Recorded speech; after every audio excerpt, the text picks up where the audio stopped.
সরকার যেভাবে চলছে তাতে অবস্থা দৃষ্টে মনে হয় সমস্ত ক্রেডিট শেখা। এর কারণ হলো এত সুন্দর একটা অর্থনীতি রেখে গেছে যে ইচ্ছা মতো আপনি 20,000 কিলো খাল কাটছেন। এই খাল তো লন্ডন থেকে টাকা আনা হয়নি, আমেরিকা থেকে টাকা হয় না। এই টাকা তো আমাদের রাষ্ট্রীয় টাকা, কোষাগারের টাকা। তো সেই টাকা আয়দার ইউনূস সাহেব দিয়ে গেছে অথবা শেখ হাসিনা দিয়ে গেছেন, নাহলে টাকা আসবে কোথায়? এক মাসে এই প্রধানমন্ত্রীকে আপনি আসলে কেমন দেখলেন, আপনার বিশ্লেষণ? আমরা তো সবসময় ক্ষমতার, তো উনি যে উদারতা দেখাচ্ছেন, রাস্তাঘাটে খোলামেলা চলাফেরা করছেন, তারপর নিজের ব্যয় সংকোচন করছেন, যথাসম্ভব ভালো মানুষই দেখানোর চেষ্টা করছেন, হেলিকপ্টার ব্যবহার না করে প্লেনে যাচ্ছেন, কৃষক কাঠ খাল কাটা থেকে শুরু করে সেই একটু খাল কাটার জন্য ঢাকা থেকে মানে পুরো বহর নিয়ে তারপরে উত্তরবঙ্গে গিয়ে সেখানে খাল কেটে আবার দিনে দিনে ফেরত আসা। He is now 62 years old. এটা চারটিখানি কথা না, এখানে আপনার আন্তরিকতা থাকতে হবে এবং ডিভোশন থাকতে হবে, আদারওয়াইজ এই পরিশ্রম কেউ করতে পারে না। সবাই তো মানে ওই বলে রুমের মধ্যে অফিসের মধ্যে বসেই সুইচ টিপে।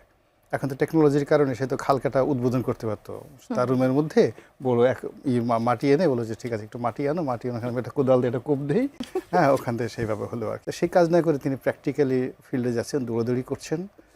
তো এই একটা মাস সব মানুষ, তো আমি তার সম্পর্কে এখন পর্যন্ত হতাশ হওয়ার মতো কিছু দেখিনি, হতাশ হওয়ার মতো কিছু শুনিনি।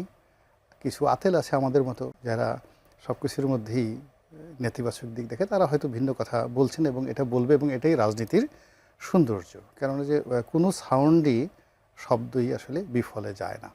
তো সেই অর্থে সরকার চেষ্টা করে যাচ্ছে এই। আর যেটা হলো যে আমরা যে কারণগুলোতে খুব ভয় পাচ্ছি, ভয় পাচ্ছি হলো 15 বছরের যে অব্যাহত যে ডিস্ট্রাকশন, আইনশৃঙ্খলা ডিস্ট্রাকশন, বিচার ব্যবস্থা, তারপরে ফাইন্যান্স, অর্থনীতি, কর্মসংস্থান, শিল্পায়ন, এবং এটা আবার ডক্টর মোহাম্মদ ইউনূসের জমানাতে আরও ম্যাসিভ খারাপ অবস্থায় গেছে।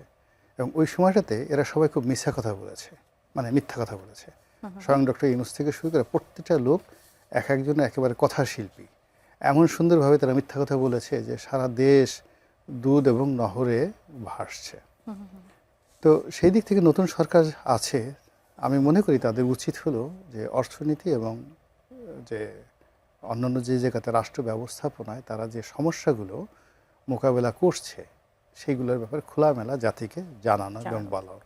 তাতে করে হয় কি যে একটা ট্রান্সপারেন্সি থাকবে। কিন্তু এখন সরকার যেভাবে চলছে তাতে অবস্থা দৃষ্টে মনে হয় সমস্ত ক্রেডিট শেখ হাসিনা। এর কারণ হলো এত সুন্দর একটা অর্থনীতি রেখে গেছে যে ইচ্ছা মতো আপনি 20,000 কিলো খাল কাটছেন। এই খাল তো লন্ডন থেকে টাকা আনা হয়নি, আমেরিকা থেকে টাকা হয় না। এই টাকা তো আমাদের রাষ্ট্রীয় টাকা, কোষাগারের টাকা। তো সেই টাকা আয়দার ইউনূস সাহেব দিয়ে গেছে অথবা শেখ হাসিনা দিয়ে গেছেন, নাহলে টাকা আসবে কোথায়? এত কৃষক কার্ড দেওয়া হচ্ছে, এত ফ্যামিলি কার্ড দেওয়া হচ্ছে, মানে 50 লাখ লোককে প্রতি মাসে 2,500 টাকা করে দেওয়া রাষ্ট্রীয় ভাণ্ডার থেকে। রাষ্ট্রে যদি টাকা না থাকে, টাকা তো মানে যাকে বলা হয় কোত্থেকে আসবে? অর্থাৎ অর্থনীতির দিক থেকে আমরা নানা মানে ভয়ের কথা বলছিলাম এর আগে, যে সামনে হয়তোবা দুর্দিন আসছে, সামনে হয়তোবা 4 কোটি মানুষ বা 6 কোটি মানুষ, মানে এই কথাগুলো আয়দার মিথ্যা কথা। কি আসলে এখন মূল ব্যাপার হলো এটা সরকারকে প্রমাণ করতে হবে, বলতে হবে। মানে এই কথাগুলো যদি মিথ্যা কথা হয় তাহলে আলটিমেটলি সবাই বলবে যে না, ইউনূস সাহেবই ভালো ছিল বা শেখ হাসিনাই ভালো ছিল। মানে আলটিমেটলি সব কিছুই আগের সরকারের ওখানে চলে যাবে।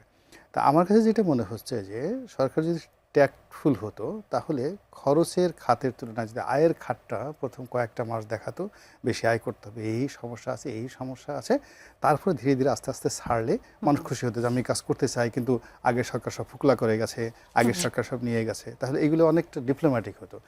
কিন্তু এখন যেভাবে রাজভাণ্ডার থেকে টাকা বেরোচ্ছে আর যেভাবে খরচ হচ্ছে, তাতে মনে হয় যে তো ওখানে টাকার বস্তা রেখে যাওয়া।